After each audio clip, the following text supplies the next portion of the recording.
Welcome, dear listener, to a realm where shadows whisper secrets and the veil between reality and nightmare thins. As you navigate these twisted tales of darkness and dread, let the chills that dance along your spine be a testament to the macabre delights we unfold. If these stories ensnare your imagination and haunt your dreams, share. For the more who join our dark descent, the deeper we can plunge into the eerie abyss together. And remember, as you turn off the lights and let the darkness embrace you, true terror lies not in what you hear, but in what you fear. I'm writing this now because there's nothing else left for me to do. Not with eyes like mine, not after what I saw in that house. People ask sometimes how I became an exorcist. They expect me to answer about calling or faith or divine purpose. But all I ever had was proximity. I was close enough to be chosen, close enough to be ruined. And it all began the night Father Alden took me to the Hargraves estate. I remember the way the fog moved on Briar Lane, rolling, low, dragging its belly along the pavement like something alive. The house emerged from it, piece by piece, iron gate, stone pillars, windows lit from within like a skull stuffed with candles. Even before we crossed the threshold, I felt watched, and not by anything human. Father Alden didn't seem to notice. He moved ahead of me, posture straight, coat buttoned to the throat, rosemary swinging like a pendulum against his hip. He looked like a man walking towards a familiar battlefield. Not confident, not afraid, just resigned. He had done this before, dozens of times, enough that the weight of it didn't touch him. Enough that the weight of it no longer touched him. I wish I could say the same. The door opened before we even knocked. Miss Hargrave stood there, if standing was a word. She leaned against the frame as if the house was the only thing. Keeping her vertical. Hair half uncombed, eyes raw from tears or sleepless nights. Her age sat hard on her shoulders, but something else. Desperation, exhaustion made her look older still. "You came," she whispered, as if she stopped believing we existed. I started to speak, but Father Alden raised his hand. He stepped inside first. I followed, the floorboards creaking under my boots like they resented the weight. The house smelled wrong. Not rotten or demonic, just stale, like people had forgotten to breathe inside of it. Miss Hargraves shut the door behind us and pressed her back against it. For a moment, she didn't say anything, just stared ahead with eyes that flicked towards every shadow, as though expecting them to move. "She's upstairs. My daughter, Lily." Her voice caught on the name. I imagined she had once said it with pride. Now it came out like a confession. Father Alden nodded for her to continue, but she turned her face away, pinching her lips like she was swallowing the rest. I stepped forward, not out of confidence, but because the silence was suffocating. "How long has she been like this?" I asked. Miss Hargraves let out a sound. Not a cry, not a sigh, something in between. "A month. A full month awake." Awake. Not recovered. Not healed. Awake. "She didn't speak. Not at first. She just watched. Walls, ceilings, corners, things I couldn't see. And then..." She stopped again. Her fingers trembled against the doorframe. Father Alden spoke gently but firmly. "Miss Hargraves, if we're to help your daughter, we need clarity." Her eyes darted to him, sharp, sudden, like a feral thing catching movement. "I've been asking for help for months. The church ignored me. No one believed me. Not until people started dying." A chill crawled up my spine. "Pets, and staff. My groundskeeper threw himself down the cellar stairs. My maid slit her throat with a shard from a broken vase. And Lily..." I waited, and it felt like the house waited with me. "She laughed," Miss Hargraves whispered. She laughed at all of it." My stomach nodded. That kind of laugh, wrong, misplaced, delighted, was one I'd heard only once before during my training, and it never left you. Father Alden stepped forward.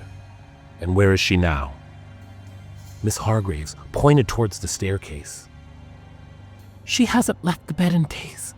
We had to restrain her. Please, just go. If you've seen what I'd seen, you'll understand." She turned away then, one hand covering her mouth, shoulders trembling, not crying, trying not to. Father Alden put a hand on my shoulder. The gesture was meant to steady, but it didn't. "Follow me," he said quietly. And I did. The stairs groaned under our steps, each one a complaint or a warning. The railing was warm under my hand, as if the house itself had a pulse. Halfway up, I saw the family portraits on the wall. Wealthy people always showed themselves in oil paint, smiling, flawless, immortal. But the youngest portrait, the girl, Ellie, had something strange in the eyes. A flicker of awareness. A glimmer of someone looking past the painter and into a future that only she could see. Or maybe that's just how I remember it now. We reached the hallway, long, narrow, and too quiet. And at the far end, a door, slightly ajar, just enough for shadows to leak out like fog. Father Alden didn't hesitate. He pushed it open, and I saw her. Elaine Hargraves lay on the bed, thin, pallid, wrists bound in leather straps, her hair fanned across the pillow like spilled ink. But it was her eyes that struck me. Wide, awake, fixed on the ceiling as though reading something written in the plaster. She didn't blink. Not when the door opened. Not when we entered. Not when the candlelight shifted across her face. A month awake. A month watching. A month waiting. Father Alden stepped forward, muttering the opening line of a blessing. Me? I was still struggling to cross the threshold. Because the moment I saw her, I felt something I didn't yet have words for. Only later did I understand. Lily Hargraves was not looking at the ceiling. She was looking through it. And I knew something was wrong the moment my foot crossed that threshold. Not the doorway, the threshold. That invisible seam between the hall and the room containing Lily Hargraves, as if the world itself had drawn a tight border around her and dared any living creature to step over it. The air didn't turn cold or hot. It simply thickened, dense enough that my lungs felt untensilled, like I was breathing through wool.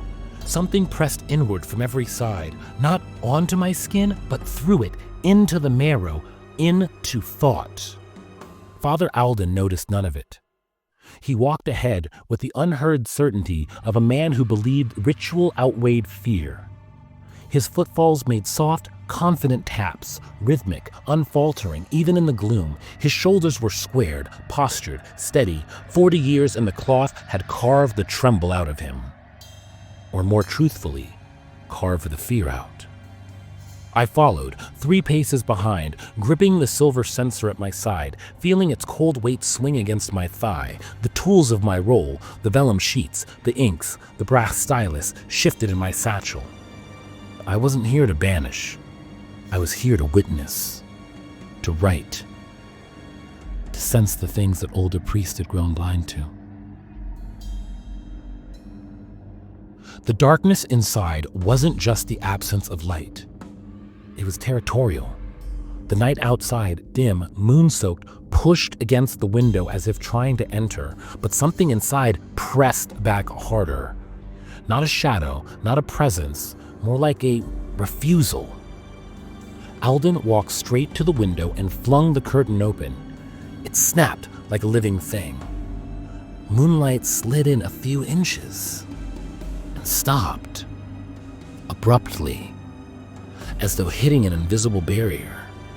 The illumination splayed across the floorboards, but would go no further than the foot of the bed. Alden didn't react. He dipped his fingers into the font, flicking droplets along the corners. They landed with faint, irritated hisses. Then he turned towards the bed. Lily Hargraves, 17 when the first accident happened, 17 still, but through no mercy. Her skin looked as though sunlight had given up on it, her face slack, except for the faintest tightening around her mouth, as if she were holding back a smile she hadn't decided to share yet. Her eyes were open, too open, focused but distant, as though she watched us through her own private version of reality. Her wrists and ankles lay under restraints, soft, padded, seemingly unnecessary. Elaine, her mother, had insisted, just in case. Just in case of what, she'd never said. Alden approached her with pastoral gentleness. "Lily, can you hear me?" No blink, no shift, no flicker of cognition, just the slow rise and fall of her chest. He tried again. "We're here to help you, child." Her pupils dilated, then contracted again, once, measured. Alden straightened, took a grounding breath, and opened his ritual book. Its pages were swollen with oil, sweat, and time. He found a marked passage and nodded for me to begin. I lit the censer. Its fragrant smoke curled upward, thickening the air even further. I swung it gently, the chain clinking in low, almost reverent taps. And the hour began. I can't remember everything from that first hour. It came to me in flashes. The stillness. Alden's voice flowed, slow and steady at first. Measured Latin verses slipped into the air with practiced authority.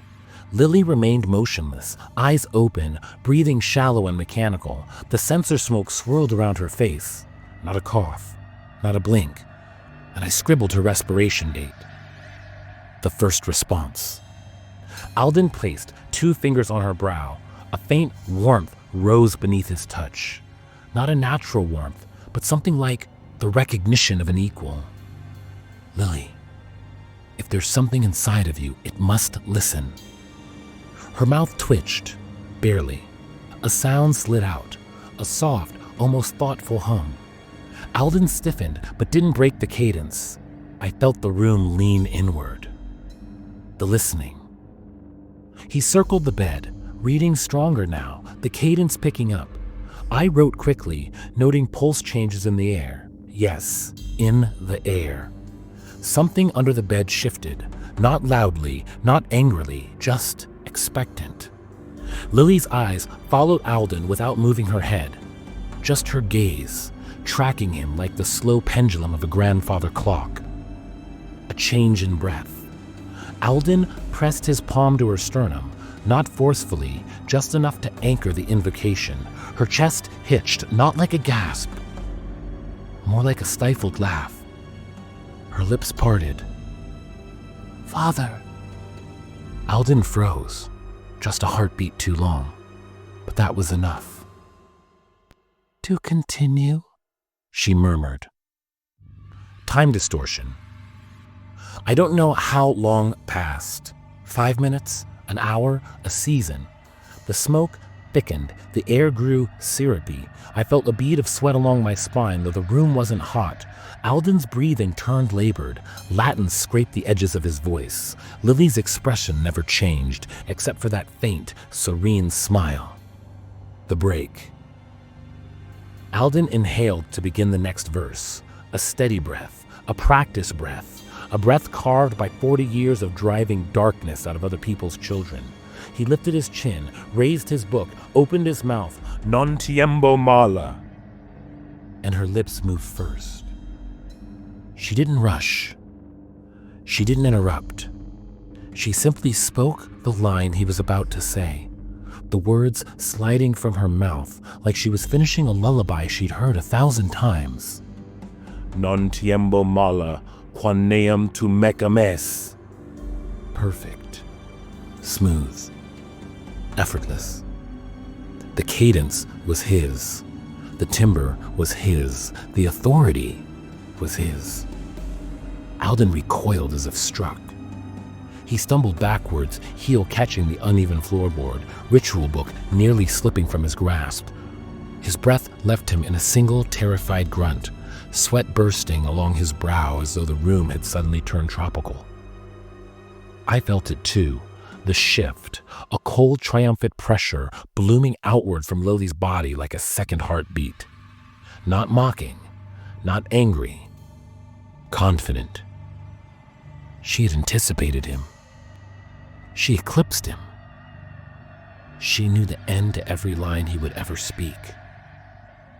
Alden tried again, voice trembling, non conturbe cor, but she overtook him immediately, her whisper gliding beneath his voice and lifting the words away from his tongue. Non cortebe converstratum. His jaw clenched, his throat spasmed. He tried to push the next syllable out, but she cut him off again. Every line he attempted, she finished. Every prayer he summoned, she spoke before he could. It was like watching someone steal a man's breath straight from his lungs. Then the window exploded open. A violent crack of wood and metal, curtains snapping like twigs, a rush of night wind barreled into the room, but the darkness outside never crossed the threshold, as if the house rejected the honest night in favor of the thing already inside. Alden shouted over the sudden gale, "Close it! Close it!" His voice cracked with something I'd never heard in him before. Fear. I moved towards the window, each step thick and sluggish, like walking through congealed syrup. The air clenched against my legs, resisting my every movement. Even the wind seemed unwilling to follow me in, held back by an invisible membrane that pushed against my chest. Closing that window felt like slamming a coffin shut. The latch clicked in place, metal vibrating beneath my fingertips. I turned, and she was staring at me, her pupils wide, shining like polished onyx, her smile small, too small, pulled tight at the corners as if stitched into place. She lifted her tongue slowly and ran it across her dry lips, savoring the moment. Then she bit the air in my direction, a sharp, snapping motion. I flinched, and Alden gasped beside me, clutching his chest as though the bite had landed on him instead. His fingers tightened against the fabric of his frock. He staggered, coughed once, wetly. And when he pulled his hand away, his fingertips glistened red. He stared at them, at me, at her. No one spoke. There was no need. We stepped out of the room together, neither of us daring to look back. The door eased shut on its own, closing with a soft final click, as if the house itself were relieved to have us gone. And we stood in the hall, trembling, breathless, knowing we had not met Lily Hargraves. We had met the thing that woke in her place. I didn't realize I'd been holding my breath until the hallway air hit me, thin, cold, sharp enough to sting. I doubled over, palms on my knees, gulping it down like a man dragged from drowning. It wasn't clean. Not really. Still stale with the scent of old wallpaper and dust, but it wasn't her. And that was enough. Behind me, Father Alden leaned heavily against the wall. His breath came in harsh, broken pulls. Sweat streaked down from his temples, tracing the deep gullies of age etched into his face. He clutched the frock in front with one hand, knuckles white beneath parchment skin. But even as we stood there, panting, heavy, the pressure from behind the closed door remained. A gravitational pull, a presence, a terrible awareness. I felt her watching us. Not from a window crack or from beneath the bed, not from any direction that made sense. It was the sense of a gaze that had no need for eyes. I swallowed hard. "Father, we need to..." He cut me off with a raised hand. "Cloth." I blinked, startled. He didn't look at me. He was staring at his own chest, jaw clenched in a tight line. "Get me a cloth," he repeated. I knelt beside him, rummaging through the satchel until I found a folded linen square meant for wrapping relics. When I handed it to him, he didn't thank me. He didn't need to. He simply pulled one side of his frock open, and I wish he hadn't. Beneath his shirt, just to the left of the sternum, something had broken the skin. 3 perfect arcs of puncture, too wide and too deep to belong to anything human.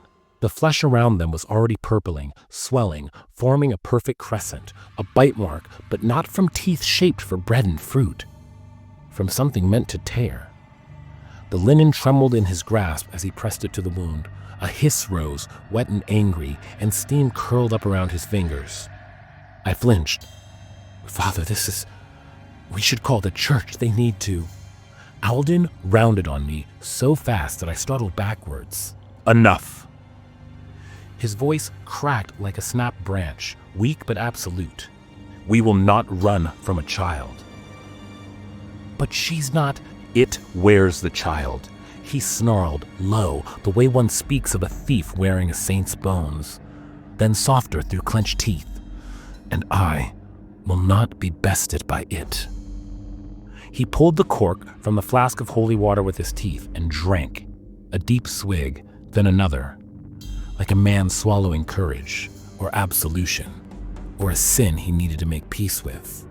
The color bled back into his cheeks slowly, like someone painting life into a corpse. His breathing steadied, his posture straightened, eyes sharpened, gaining that dangerous glint I had seen earlier in the night. He wiped his mouth with the back of his wrist. "She's stronger than what they told us, stronger than the signs. If she's echoing scripture ahead of mine, then something ancient is speaking through her." Alden took one slow breath through his nose. "Tell me, son, did they teach you the catechism of binding, the old liturgy, not the gentle nonsense they feed the parish priests?" My heart thudded. "Yes." "And the implements of stay?" "Yes, Father." "List them." My tongue obeyed before my fear could intervene. A consecrated candle, pure beeswax, unbroken wick. He nodded tightly. A measure of binding salt mixed with ground silver from a cruciform blade. His grim satisfaction deepened. And a vessel of holy oil blessed for the anthema rites. At this, Alden's colorless lips twitched into something almost like a smile. "We can work with that." He pressed the cloth against his wound again, grunting as pain rippled through him, but he never faltered. He bent, gathered the ritual book he had dropped earlier, and flipped to pages older than either of us had the right to handle. Resolve poured back into him like molten iron. "We bind her first. Once bound, she must answer with a name, and once we have a name, she can be commanded, or broken." He said it like fact, not hope. We prepared in silence, soldiers steeling themselves for a war already lost but fought anyway. I laid out the tools with shaking hands. Alden murmured blessings into each of them, his breath turning the air syrup thick with the scent of sanctity and sweat. The candle, the salt, the silver, the oil, and the book. He placed his hand on my shoulder, tight, urgent, warm from fever or faith I couldn't tell. "Stay vigilant, my son," he whispered, eyes fixed on the door that waited like a living thing. "The battle has only begun." I swallowed hard. I reached for the doorknob. The metal was freezing. The wood on the other side groaned, not resisting, but anticipating. And then I opened it. Air burned cold against my face, and the moment we stepped in, the chill vanished. Stepping back into that room was like stepping into someone else's mouth. The air was warm, wet, pressing in from every side, not just humid, saturated. I've never been to the Amazon, never walked through the jungle heat, but if you told me this is what it felt like, air you could almost chew, dampness sinking into your lungs like moss, I'd believe you. Behind me, the hall felt a universe away. I didn't wait for instruction. I knew my part.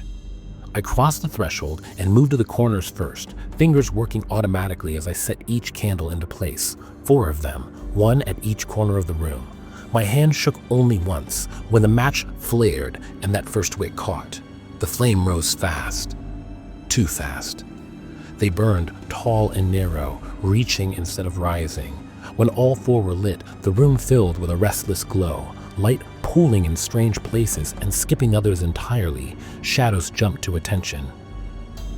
Hers was the worst. Lily lay as we left her, straps firm, body still, eyes half open in that disquieting almost awareness. But her shadow on the far wall was wrong. It didn't cling to her shape the way it should have.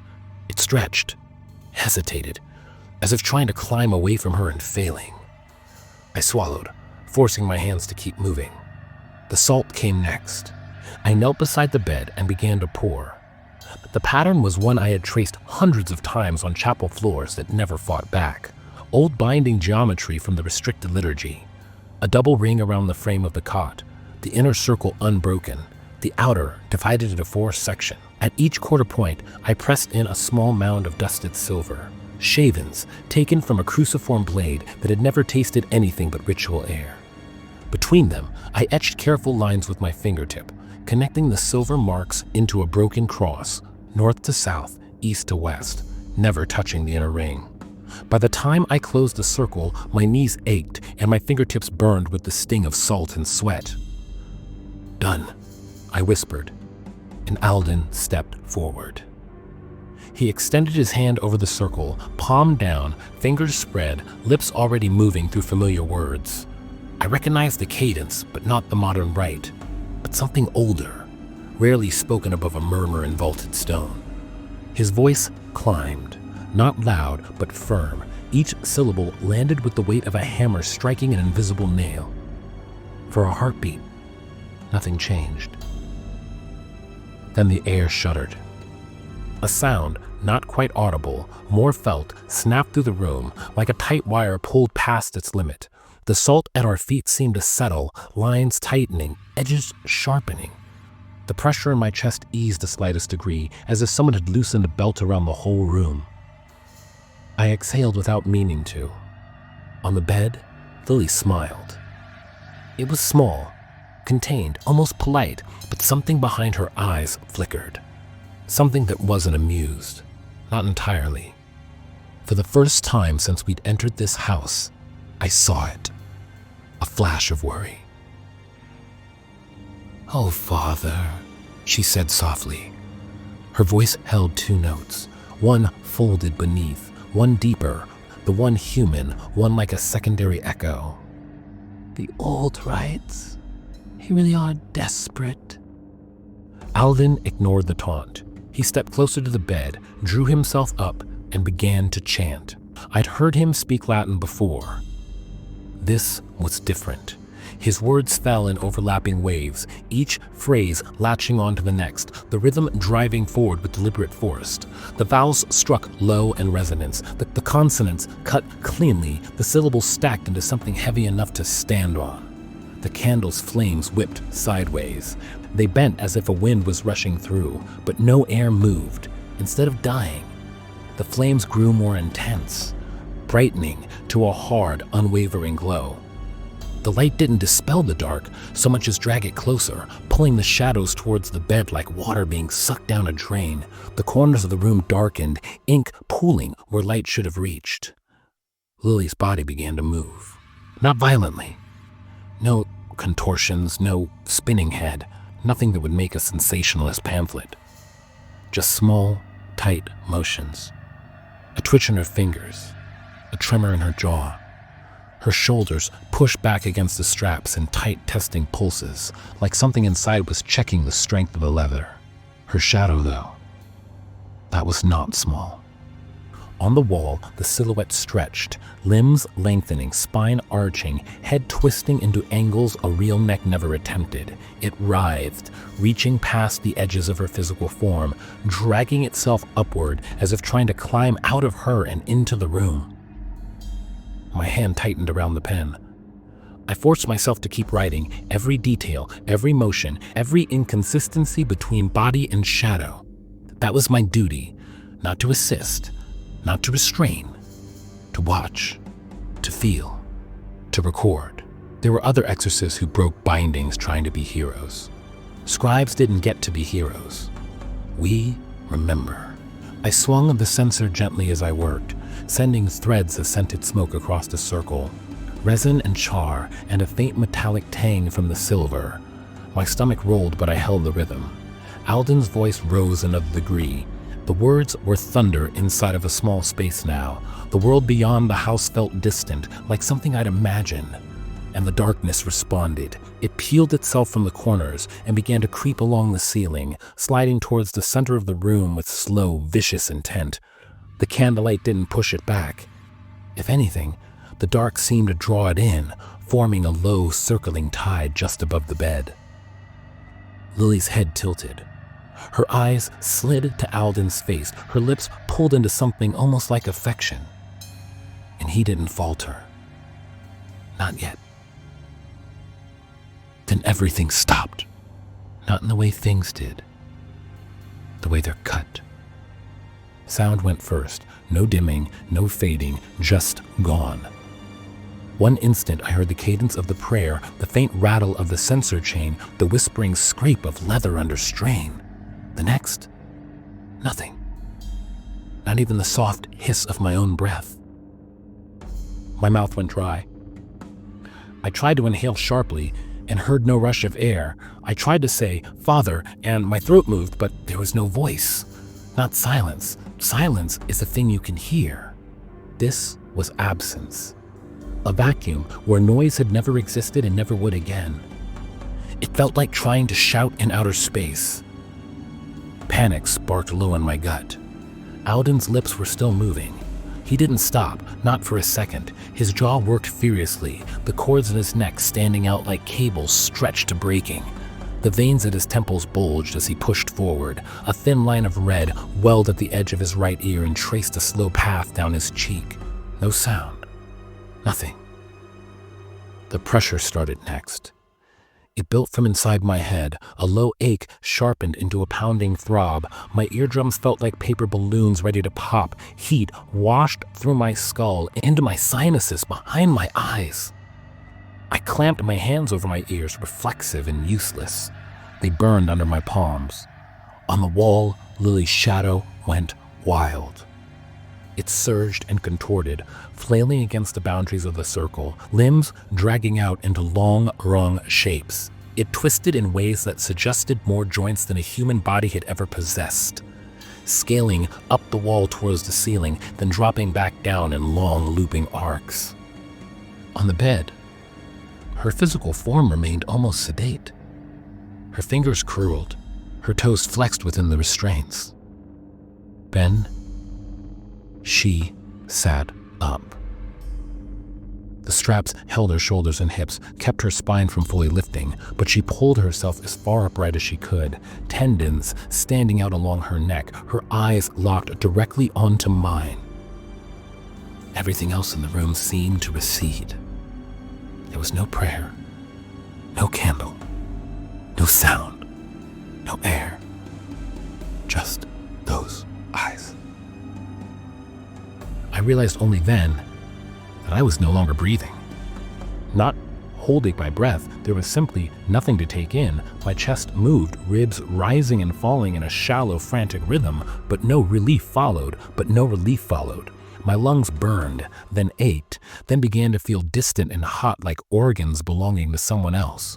Weight settled over me, immense, suffocated, like being buried under a sudden collapse of soil. My vision tunneled. The edges of the room went dark. Instinct overrode training. I staggered toward the only thing that promised air. The window. My feet felt wrong, as if I was moving through syrup. Each step dragged, heavy and slow, but desperation lent them force. I crossed the salt line without thinking, without seeing, without caring. Behind me, Alden's eyes went wide. His mouth formed a single jagged word. Stop.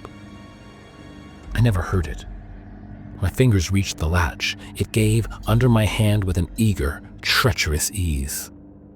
The window flew inward. Night didn't so much enter the room as it lunged.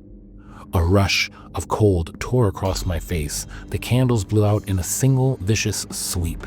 Their flames snuffed out so fast, the wick still glowed red for an instant before dying. The sudden dark was complete and absolute, save for the silver stripe of moonlight now cutting across the floor. The shadow on the wall peeled. There's no other word for it.